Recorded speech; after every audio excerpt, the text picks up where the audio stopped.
The White House is dictating access to frontier AI models, shifting power from tech.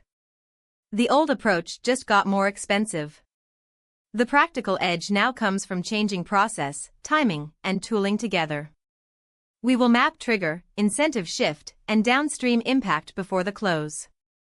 Until now, OpenAI, Anthropic, Google, they controlled the keys. They decided who got access, what they could do with it, and at what price. That changed this week. The federal government is now dictating access to the most advanced AI systems. This isn't a suggestion. This is regulatory authority, and it shifts power in a way Silicon Valley didn't see coming. Here's what happened. The White House issued new guidance on how frontier AI models can be distributed and accessed. Instead of letting tech companies run their own access tiers and licensing schemes, the government is now setting the terms. Want to build something on GPT-4 or Claude? You're now operating under federal oversight. Want to commercialize a model? You need federal approval. This is the first time in the AI boom that governance has moved faster than innovation, and it's reshaping the competitive landscape overnight. Why does this matter? Because access is everything in AI right now. If you're a startup, a researcher, or a competitor trying to catch up, you were locked behind OpenAI's API paywall or fighting for Anthropic's attention. Now there's a different gatekeeper, and it's not incentivized by profit margins. That fundamentally changes who can compete. A researcher in India, a startup in Lagos, a university lab anywhere can now petition for access on equal terms, not based on who has the biggest budget. That's massive. But here's the second layer that matters more.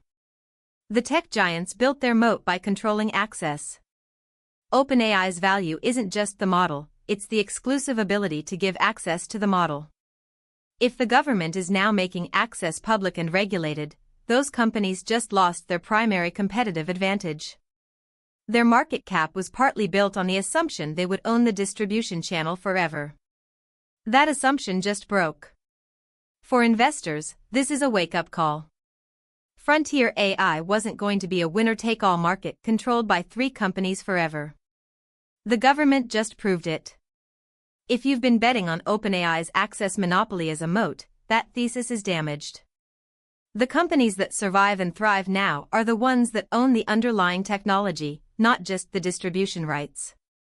That means better models, better fine-tuning, better implementation, not just API keys. For creators and startups, this opens a door. You're no longer competing on who OpenAI favors. You're competing on building better applications faster. The friction of getting access just dropped. That's a tailwind for anyone building AI agents, specialized tools, or vertical applications. The bar to entry changed overnight. For regulators, this is proof of concept that governments can move on AI governance at scale. This won't be the last move. Expect more oversight on model safety, training data, commercial deployment timelines, and export controls. The White House just announced a playbook, and other governments will copy it.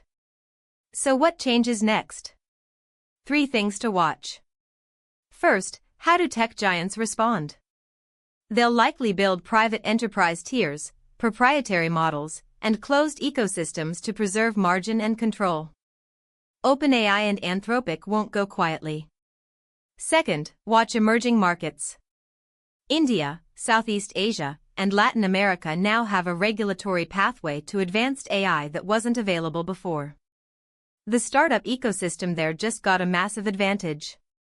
Third, watch the talent shift. Engineers and researchers who were stuck at big labs now have a reason to leave and build independently. The brain drain from Silicon Valley's AI labs is about to accelerate. This is significant because it's the first time market forces lost to regulatory forces in the AI race. That's the actual story. Not that the government is taking over, but that centralized control by private companies is no longer politically survivable. That changes everything about how the AI economy develops from here. The White House didn't invent a new model. They just redistributed power. And that redistribution is now the most important force shaping the next decade of AI competition. Watch the execution timeline, second-order market effects, and policy response to gauge what happens next. Watch the execution timeline, second-order market effects, and policy response to gauge what happens next. Watch the execution timeline, second-order market effects, and policy response to gauge what happens next. Watch the execution timeline, second-order market effects, and policy response to gauge what happens next. Watch the execution timeline, second-order market effects, and policy response to gauge what happens next. Watch the execution timeline, second-order market effects, and policy response to gauge what happens next. Watch the execution timeline, second-order market effects, and policy response to gauge what happens next. Watch the execution timeline, second-order market effects, and policy response to gauge what happens next. Watch the execution timeline, second-order market effects, and policy response to gauge what happens next. Watch the execution timeline, second-order market effects, and policy response to gauge what happens next. Watch the execution timeline, second-order market effects, and policy response to gauge what happens next. Watch the execution timeline, second-order market effects, and policy response to gauge what happens next. Watch the execution timeline, second-order market effects, and policy response to gauge what happens next. Watch the execution timeline, second-order market effects, and policy response to gauge what happens next. Watch the execution timeline, second-order market effects, and policy response to gauge what happens next.